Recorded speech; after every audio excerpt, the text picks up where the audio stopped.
Kill goes in for the Rumble, and every member of H2K is popping off. So finds 3 for 1. Shay may get shut down when H2K are running for their lives. And Unicorns, good response. They're making this look all too easy. This will be G2 finally pushing through and defending the undefeated record. Well, Ignite just pops his ulti, Trashy's Speaking dead. of ultis, Trashy wanders right into it, and Senkus turns into a bevy of Misfits members. They take him down, and back to business on Baron.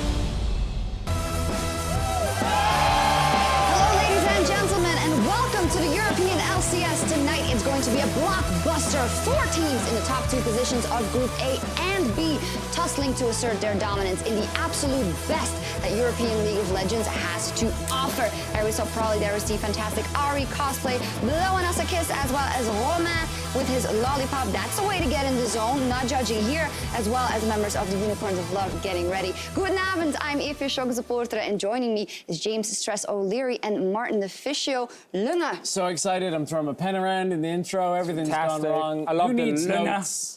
as well. Yep, definitely back from Copenhagen after having some pilsners. All right. God damn it. Whatever. Right, as we move ever closer towards playoffs, here is how the teams stand. G2, H2K, the Unicorns of Love, and Misfits, they have 4 of the 6 playoff spots, and no team is guaranteed in a promotion tournament at this stage yet. Mathematically, it's still all possible in it. Technically, yes. I'm gonna say Origin are pretty doomed down the bottom. Like, they have to beat the top 3 teams in their group to kind of make it out. And then also Vitality, obviously, if they win another game, they're 100% locked in that 4th place. Group A not quite so straightforward. A lot of games still to be played that has a lot on the line between Rockats and Giants. So. Yeah, and Roccat yesterday, they made a fantastic statement. They won their 3rd, or won versus rather, their 3rd opponent in a row. They had previously beaten Vitality and OG, and now also Fnatic. And I love watching this kind of, story where a team is so bad for the first few weeks and then they slowly improve. They actually manage, keep the momentum. Nobody had expected it, to be honest. No one expected them, to bounce back right now. So beating Fnatic was obviously a new high for Rocket, but also a new low for Fnatic themselves. And it actually means, as you said, people are fighting for that playoff spot because Giants and Rocket can catch Fnatic fairly realistically. Yeah, and for now, Rocket has leapfrogged over Giants, and more importantly, first time a bottom 4 team has beaten a top 6 team this split, just to emphasize how monumental those wins are for Rocket. On the other side, though, Vitality in Group B, they managed to get their very first 2-0 victory over OG. Yeah, and this was an improvement again out of Vitality. We saw them go from strength to strength, and NukeDuck, specifically in this series, was looking on form as ever NukeDuck does. Can't really say it every week, but NukeDuck really punished Origin heavily, especially with that Echo game. Origin brought in Synchro.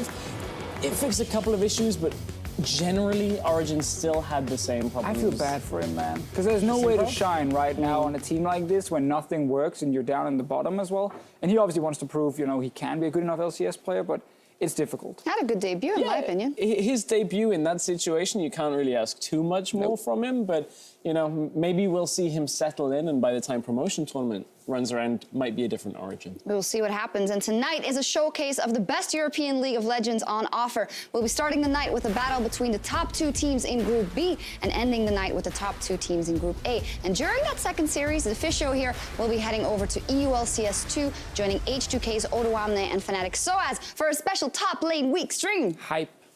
What can we expect? We will talk a lot about tank matchups, Gragas versus Nautilus, Maokai versus Nautilus. I can keep going about these tanks up top lane because that's all they know anyway. And maybe Source will tell us about how to avoid maybe dying 5 times in a side lane. I think it's massive BM that you ask these people to join you on stream and now you're like, boom, shots fired everywhere. Nah, come on, it's going to be hella fun. We're going to have some cool topics. We're also going to talk about the rest of the game, but we'll focus on top lane. Yeah, it'll be fantastic. Well, as we celebrate our top laners, we also want to hear from you. Tweet at LOL Esports using the hashtag #AskATopLaner, and we'll be answering some on Twitter and, of course, as always, in our post-game lobby. For now, though, first tonight, it is a fight for first place in Group B. H2K will be taking taking on the Unicorns of Love. And the tables have turned since they last met in week 2. The Unicorns of Love, they're victorious 2-1, which in my opinion was also kind of an upset, but now the tables seem to have totally turned. Yeah, H2K looking a lot more consistent post-IEM.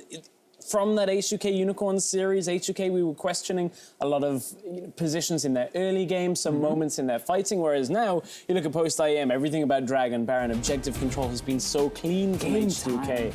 And no, so I'm not I'm not saying that, you know, a good team has shorter games and a bad team has longer games, but with H2K, the fact that they used to get ahead early in the mid-game and then they would throw away fights so the games got longer and longer, we don't see that anymore. And that's why the 5 minutes they've cut off is actually important to highlight, because now they actually managed to get a Baron and then they win the game. So it's a big change compared to what we used to see from these guys. Yeah, but talk to me about the top laners. Odoamne versus Vizicachi, rank 1 and 2. And of course, our top laner stats video that we released earlier in the week. Who's the best? I think for consistency, the man on your screen, he looks a little tired right now. Looks very consistent, very consistent. I think Odoamne is the more consistent top laner. I think he's always going to show up, whereas Vizicachi, he's probably got higher highs in individual performances, but you see when he gets camped, he can kind of be a bit more of a liability. Sometimes he likes to play things like the Trundle, which can work, but is a lot more risky for Vizicachi. So I think if I'm building a team, I want the consistency of an Odoamne. But sometimes having a guy who can go boom in the middle of everything is also pretty good, because where Odoamne always goes for the correct play, Chachi will sometimes gamble, take the 50-50, and if it pays off, you know, he gets a 1-0, he becomes a 2-0, 3-0, and he can suddenly take over the game. I think Odoamne can do everything Chachi can do, but I think Chachi will risk it a bit more, which is sometimes why he also falls behind. So he gambles with his playstyle, but he's individually very good, and that's why he's obviously ranked as one of the best top laners in Europe. Definitely so. So as we look at it from a team perspective, who's going to win here? I think, in my mind, H2K have had too much growth that, if anything other than a 2-0 happens in favor of H2K, I would be a little surprised. Whenever a patch changes, I want to look at the Unicorns and be like, ooh, let's see if you figured out something before the rest, because again, they're normally very good at picking up some of the new trends.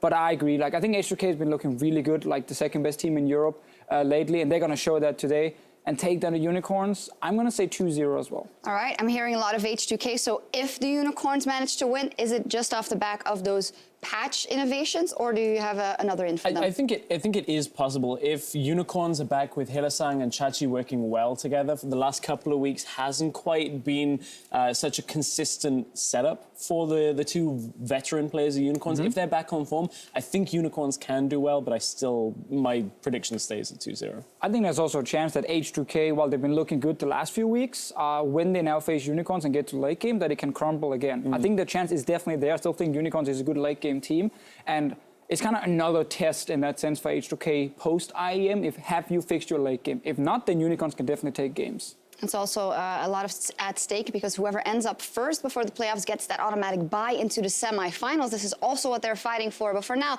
it is time for us to hand the torch over. We're almost ready to bring you the